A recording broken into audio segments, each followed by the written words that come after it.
Bonjour à tous et merci de nous rejoindre sur Futur TV pour cette nouvelle édition de la rédaction. Voici les titres de ce journal. Tripoli pense ses plaies après 3 jours de combat entre l'armée et des djihadistes. Bilan, 16 morts dont 11 militaires et 154 blessés. Des milliers d'habitants ont dû fuir les zones bombardées. Saad Hariri rejette tout appel aux sunnites à faire défection de l'armée libanaise. Pour l'ancien Premier ministre, les derniers affrontements sont les conséquences de la guerre en Syrie. Conférence internationale sur les réfugiés syriens à Berlin, le Liban en première ligne. Tamam Salam appelle un soutien financier pour surmonter cette crise sans précédent. Et à suivre également dans ce journal, les combats se poursuivent à Kobané entre l'organisation de l'État islamique et les Peshmerga. Des combattants kurdes irakiens ont quitté leur base dans le nord de l'Irak pour rejoindre la ville syrienne en renfort. L'armée contrôle désormais Bab el-Tebene, théâtre de violents combats avec des islamistes proches du front al-Nosra. Des combats qui ont fait 16 morts, dont 11 soldats en 3 jours, ainsi que plus de 150 blessés. On ignore le bilan des pertes dans le camp des islamistes. 162 hommes armés ont été arrêtés depuis vendredi. Des milliers d'habitants ont dû fuir les zones bombardées car pour la première fois depuis des années, l'armée a fait usage de son artillerie dans les dédales de Bab el-Tebene. Les affrontements ont causé d'immenses dégâts aux anciens souks et à certains quartiers. L'armée continue de mener des perquisitions et de neutraliser des mines posées par les terroristes. Saad Hariri a rejeté les appels aux sunnites à faire défection de l'armée libanaise et à rejoindre des groupes armés au Liban ou ailleurs. Pour le chef du Courant du Futur, ces appels à la révolte sunnite au Liban ne correspondent en aucun cas aux aspirations, aux objectifs et à la réalité de cette communauté religieuse. Plusieurs soldats ont annoncé leur défection ces dernières semaines après les combats qui ont opposé l'armée à des groupes djihadistes dans la région de Al-Sel début août. Le soldat Omar Khaled Chemtiye est le dernier en date. Le Front al-Nosra, branche syrienne d'Al-Qaïda, a diffusé hier une vidéo dans laquelle il annonce sa défection. Saad Hariri a par ailleurs souligné que les récents combats dans la Beka, à Tripoli ou encore au Raqqa sont les conséquences de la guerre en Syrie. Il accuse des parties libanaises d'avoir jeté de l'huile sur ce feu, tantôt sous prétexte de protéger les villages frontaliers des attaques, tantôt sous prétexte de mener une guerre préventive pour empêcher l'arrivée de l'extrémisme et du terrorisme au Liban. Une référence claire au Hezbollah qui se bat aux côtés de l'armée syrienne. Michel Aoun a réagi au communiqué de Saad Hariri. Le chef du courant patriotique libre a assuré que les liens avec l'ancien Premier ministre ne sont pas coupés, que les discussions sont gelées mais pas coupées. À l'issue de sa rencontre avec le moufti de la République, le cheikh Abdellatif Derian, à Der el-Fatwa, Aoun s'est exprimé sur plusieurs dossiers, notamment les combats entre l'armée et les djihadistes. Selon le chef du CPL, les conséquences des événements dans les pays voisins ont sans doute un impact sur le Liban. Sur le dossier des militaires enlevés, il a estimé qu'il faut de la patience et de la sagesse. La question nécessite du temps, selon lui. Berlin accueille ce mardi une grande conférence internationale sur le sort des réfugiés, en provenance notamment de Syrie et d'Irak. Le ministre fédéral des Affaires étrangères, Frank-Walter Steinmeier, a convié 40 de ses homologues, dont le Libanais Tamam Salam, qui a plaidé pour une aide d'urgence en faveur du Liban. L'objectif de la conférence, trouver des solutions communes pour la prise en charge des réfugiés syriens qui arrivent vers l'Europe, mais aussi afficher un engagement de solidarité avec les pays voisins de la Syrie qui accueillent des réfugiés comme le Liban, la Jordanie et la Turquie. Les représentants d'une quarantaine d'États et d'ONG, dont le haut commissaire de l'ONU pour les réfugiés, Antonio Guterres, sont réunis ce mardi dans la capitale allemande. Le Liban accueille à lui seul plus d'1,1 million de Syriens sur les quelques 3 millions de déplacés qui ont fui leur pays depuis l'éclatement du conflit en mars 2011. À Berlin, le Premier ministre libanais Tamam Salam a plaidé pour une aide d'urgence en faveur du Liban.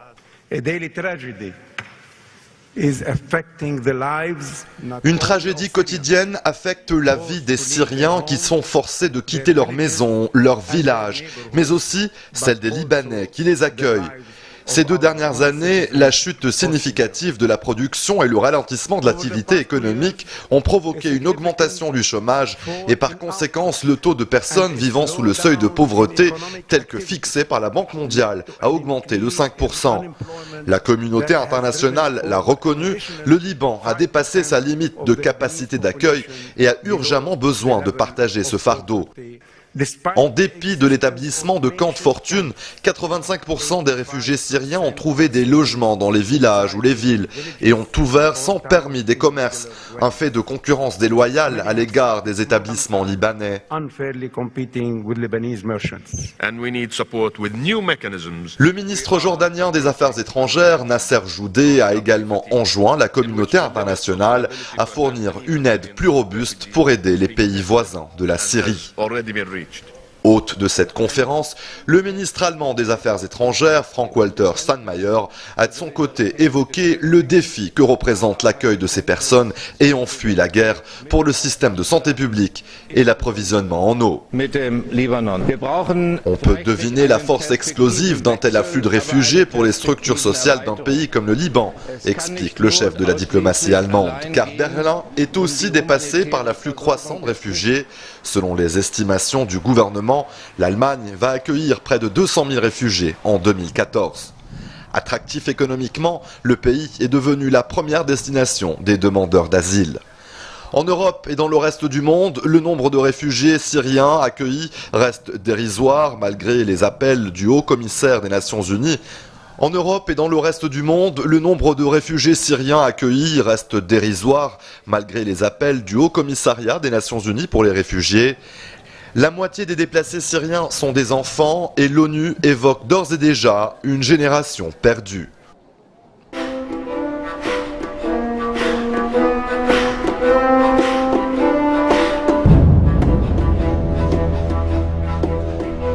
Les combats se poursuivent à Kobané, théâtre depuis des semaines de violents affrontements entre l'organisation de l'État islamique et les Peshmerga. Les combattants kurdes sont soutenus par les frappes aériennes de la coalition internationale conduite par Washington. Hier, l'armée américaine a annoncé qu'elle avait détruit 5 véhicules et un bâtiment lors de 4 raids aériens contre les djihadistes. Par ailleurs, des combattants kurdes irakiens ont quitté leur base dans le nord de l'Irak pour rejoindre Kobané. 2 officiers kurdes ont confirmé le départ d'un contingent de 80 combattants de leur base à Erbil. Un autre de 72 hommes doit rejoindre la Turquie par voie aérienne. Et puis l'organisation de l'État islamique a diffusé une vidéo d'un otage à Kobané. Sur ces images de propagande des djihadistes, on voit le photojournaliste britannique John Cantley apparemment dans la ville kurde syrienne. Aucun élément n'indique quand la vidéo a été tournée et montée. L'objectif de ces images est de démontrer que l'organisation est toujours active à Kobané. John Cantley a été enlevé en Syrie en novembre 2012 alors qu'il couvrait la guerre civile. Les djihadistes qui ont déjà exécuté 4 otages, 2 Américains et 2 Britanniques, l'ont utilisé à plusieurs reprises dans des vidéos de propagande.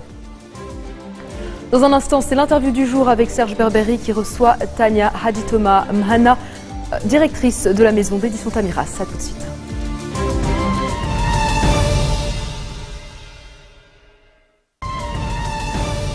Retour sur le plateau de l'info du 1640. Un pays du printemps arabe qui ne bascule pas dans le chaos ou la répression. C'est possible, la Tunisie en est la parfaite illustration après les élections législatives de ce week-end qui ont vu la victoire du parti séculaire Nida Tounes. Son principal adversaire, la formation islamiste Ennahda, a reconnu sa défaite en tête des élections. Donc Nida Tounes ne pourra néanmoins pas gouverner seul, faute de majorité absolue. Aussi, il est fort probable qu'une grande coalition soit mise en place, coalition à laquelle devraient participer les islamistes. Ceci explique peut-être aussi pourquoi la défaite ne suscite pas d'amertume chez ces derniers. Quoi qu'il en soit, avec cette étape démocratique réussie, la Tunisie avance dans la mise en place d'institutions pérennes. La prochaine étape sera la présidentielle du 23 novembre. Visite franco-allemande inédite pour soutenir le Nigeria face à Boko Haram. Laurent Fabius, le chef de la diplomatie française, et son homologue allemand, Frank-Walter Steinmeier, se sont rendus hier à Abuja pour réaffirmer la mobilisation internationale contre le groupe islamiste qui multiplie les enlèvements malgré un accord sur un cessez-le-feu. Pour Laurent Fabius, la lutte contre le terrorisme, contre Boko Haram, est un combat nécessaire non seulement pour le Nigeria, mais pour toute la région. 219 lycéennes ont été kidnappées à Chibok en avril dernier. Elles sont toujours aux mains de Boko Haram. Par ailleurs, une trentaine d'adolescents ont également été enlevés le week-end dernier dans l'état de Borno, épicentre de l'insurrection islamiste dans le nord-est du Nigeria. Et tout de suite, c'est l'interview de cette édition avec Serge Berberi. Serge, c'est à vous.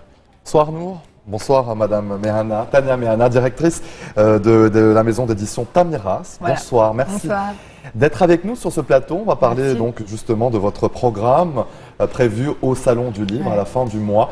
Quels sont les événements justement phares de votre programmation à l'occasion du Salon ? Alors, Tamiras, cette année, a un programme très chargé. Nous sommes très contents, d'ailleurs.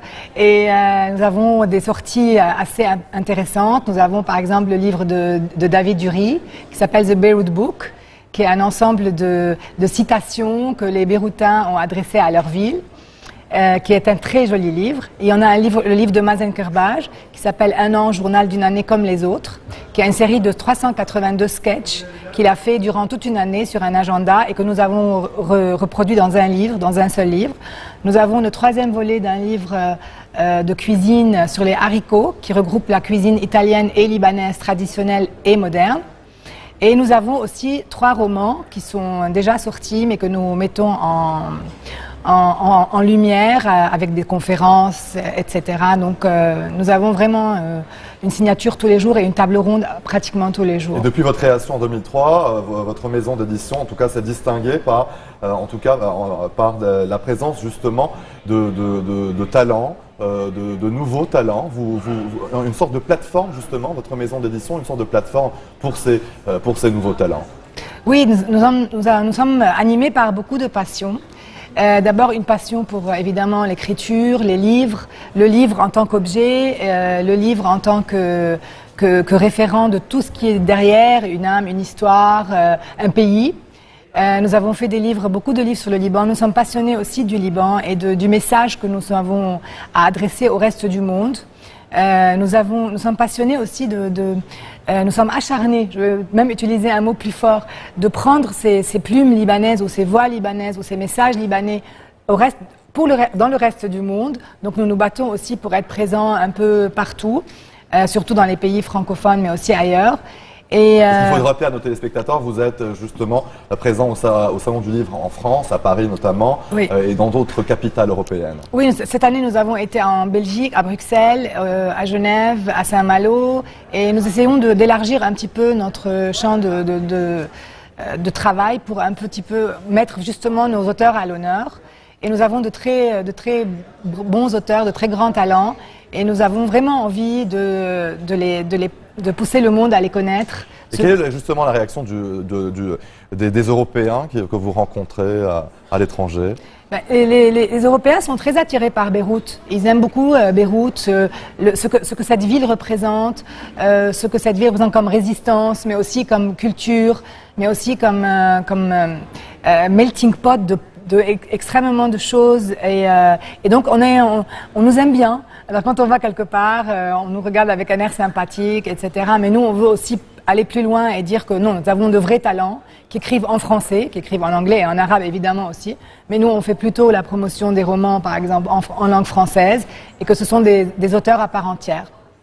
Vous lancez à l'occasion du Salon de livre de Beyrouth, en tout cas cette année, un nouveau mouvement, Positive Lebanon. Pouvez-vous nous en parler un peu ? Oui, en fait, c'est une dynamique qui a commencé avec nous depuis le début, mais on ne s'est pas rendu compte vraiment. C'était un peu intrinsèque. C'est-à-dire qu'on faisait beaucoup de livres sur le Liban pour mettre en valeur les bons côtés de notre pays. Il y en a énormément. On a fait un livre sur les habitudes libanaises qui perdurent. On a fait un livre sur Beyrouth qui est tellement extraordinaire, avec chaque quartier qui ne ressemble pas à l'autre et qui est différent et qui est spécifique. Comment sortir des clichés dans ce genre de production ? Justement, alors nous, à un moment donné, on s'est dit, bon, des livres sur Beyrouth, il y en a beaucoup, des livres sur le patrimoine, il y en a beaucoup, et on s'est dit, on va s'intéresser peut-être aux initiatives personnelles, qui sont des initiatives privées, d'ONG, d'associations et même d'individus. Et on a commencé à répertorier un peu toutes ces initiatives et on s'est rendu compte que la société civile était juste extraordinaire, qu'elle ne baissait jamais les bras, qu'elle n'attendait personne, qu'elle ne dépendait de personne. Et on a décidé de mettre à l'honneur cette société civile. Donc Positive Lebanon, qu'on va lancer officiellement au Salon, mais qu'on avait lancé depuis longtemps. On a officiellement au Salon justement le 31 octobre. Il reste 20 secondes. Oui, et est un des... Voilà, on va lancer ça et en plus on va lancer un mouvement aussi, une pétition qui s'appelle Béroutin, une faute de français, parce que Béroutin, figurez-vous, n'existe pas dans le dictionnaire, et nous avons trouvé ça scandaleux. Nous voulons réhabiliter ce mot dans le dictionnaire. Donc une pétition vous attend sur le stand Tamiraz. Plus on est nombreux à la signer, et plus le mot rentrera vite dans le dictionnaire français. Tania Mehana, directrice de Tamiraz, merci d'être venue justement sur notre plateau pour parler de votre maison d'édition et toutes vos activités. Rendez-vous donc au Salon du Livre Je vous attends. de Beyrouth. Je vous attends. Merci encore une fois. Et c'est à vous, Nour, pour le rappel des titres. Merci Serge. Tout de suite, c'est le rappel des titres qui ont marqué l'actualité de cette journée. Tripoli pense ses plaies après 3 jours de combat entre l'armée et les djihadistes. Bilan 16 morts, dont 11 militaires et 154 blessés. Des milliers d'habitants ont dû fuir les zones bombardées. Saad Hariri rejette tout appel aux sunnites à faire défection de l'armée libanaise. Pour l'ancien Premier ministre, les derniers affrontements sont les conséquences de la guerre en Syrie. Conférence internationale sur les réfugiés syriens à Berlin, le Liban en première ligne. Tamam Salam appelle à un soutien financier pour surmonter cette crise sans précédent. Et puis les combats se poursuivent à Kobané entre l'organisation de l'État islamique et les Peshmerga. Des combattants kurdes irakiens ont quitté leur base dans le nord de l'Irak pour rejoindre la ville syrienne en renfort. Merci de votre attention. Retrouvez-nous tous les jours à 16h40, heure de Beyrouth. Bonne soirée à tous et à tous et à très bientôt.